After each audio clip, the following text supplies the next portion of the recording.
And I remember feeling like the little bounce on the bed and the dun dun dun dun dun from our cat Jasper. And him coming up and kind of like, he would do these gentle head bumps just to let you know he was there. And I kind of looked over and he just had his face right here. He was purring. So I reached out and I was kind of petting him, and that's how I fell asleep. And, you know, Thanksgiving, nope, not happening. Christmas that year was very low key. My grandson and his dad went to California, so our kids are older, so it was, you know, it was okay. January, that cat that was giving me comfort started bleeding profusely from his mouth. We took him to his vet, and he was on 2 different rounds of antibiotics, and if anything, he was bleeding more. So he just wasn't getting better. He was eating. I mean, at that point, he's 21 years old. He was on a kidney diet. He was taking thyroid medication. You know, he had a special kind of litter that didn't kick up dust. These kinds of things, all preventative, because dang, he's old, right? We just thought he had an abscess or something. His teeth weren't great. They were okay, but it happens with older cats. So we finally ended up going to a different vet. Just things that I was seeing when he was bleeding, and I won't go into details because and this vet, oh my gosh, bless her. She was petting him and, you know, looking at him. You know, he's in overall good health. He'd lost a little weight, but nothing to be concerned about. And just at that moment, he had a large drool come out of his mouth, and she looked at it and she said, okay, let's look at this problem. And she tried to do it, and he was like, not happening. So she called a vet tech in to hold him, and that 21-year-old cat told that vet tech, heck no. So she had to call in another one, and basically they had to like stronghold him down, and I'm like, yep. Dave and I were like pressed back against the exam room door, because we were like, it's like one of your kids, right, when they're holding him down to give him vaccinations. But and she looked in his mouth and she said, this isn't an abscess, this is cancer. This is an aggressive mouth cancer. We don't see this a lot in cats because they don't usually get to be this old. She was actually able to trigger warning about blood for probably about 10 seconds. She was actually able to like move part of his gum, and it didn't hurt him because it was dead tissue, and see the jawbone. And while she was doing that, it actually ripped a little bit more. And her suggestion to us was to take him home that weekend. It was Friday, to spend quality time with him, whatever that meant for us, and to make arrangements in the following week to humanely euthanize him. And that's exactly what we did. I didn't understand because it didn't seem like he acted like he was in pain. It didn't feel to me like he was actively hurting. I felt so guilty because he had been up there like purring and headbutting me and making sure that I was okay. Well, he was going through this. That was January, and 2023 was not supposed to be like that. I still see him, just like I still pick up my phone to text my mom. And it's hard. Within that month, 2 weeks into January, my boss called me in and said, we lost funding, you're out of a job. See ya. And I just felt deeper and deeper and deeper into that mud. the blanket got heavier and heavier and heavier. I felt like I let down everybody, my family, my job, my church obligations that I hold so close. I feel like I didn't function at all. And in the meantime, I stopped exercising. I stopped reaching out to my personal trainer. I was still eating everything under the sun that I could. And it was bad. So here we are, right? Almost middle of July, and I have a new job. Not my dream job, not my sense of satisfaction job, but it pays the bills, right? And we have insurance. I've started participating in counseling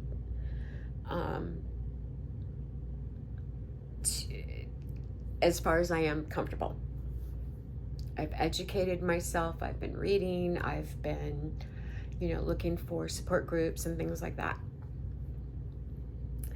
I've learned to, instead of fearing the pain that will come along with loving somebody, I'm learning to live in that moment and love in that moment, instead of like, this person's going to leave me in 6 months, or whatever. I've learned that my worth isn't necessarily wrapped up in the things that I do for others. My worth is wrapped up in how I feel about myself and the fact that I'm a child of God and He's got my back. And I had kind of walked away from that.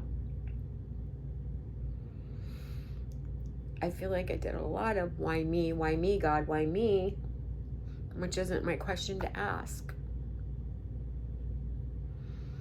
And if you ever really want to get lifted, even momentarily, that little boost of dopamine or whatever, bring an almost 3-year-old into your house and let him have free reign. You'll get a rock collection. You will get Matchbox cars in your toilet. You will get. You have to laugh. I mean, you have to. And it's great because it's all the benefits of having a little one again, and you get to send them home. In all seriousness, guys, I know this is going to be a 20-minute video, and I'm so sorry, but I wanted to say that now I'm seeing it's going to be okay. I know that the physical things that I'm feeling, there's a lot of things going on there.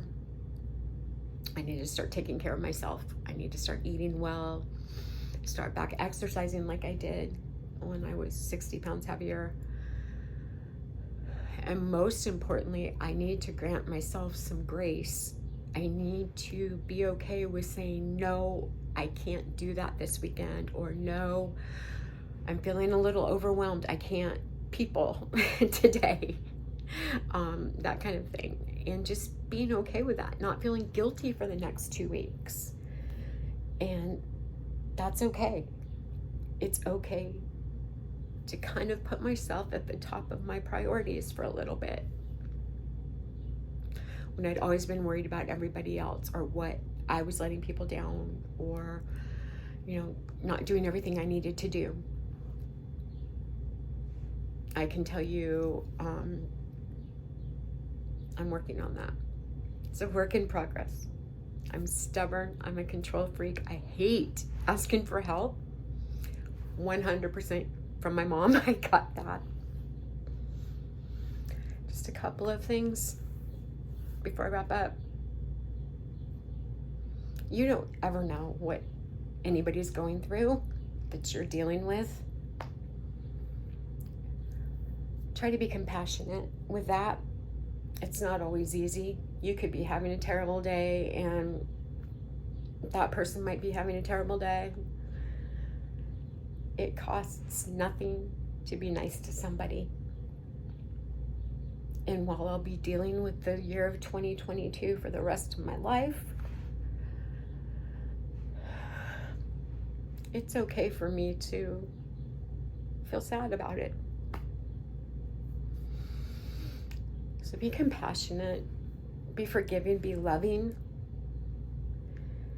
and be kind to one another. Don't be afraid to say your feelings and ask for help if you need it. And I think that's about it. That was a trauma dump, and I didn't mean it to be, but I also wanted everyone to know from, where I was coming from. And maybe next time we will do an Ipsy unboxing, but they're bags. Because I gave in. They sent me a coupon. I'm a sucker for a coupon. So be kind, and I will see you guys next time.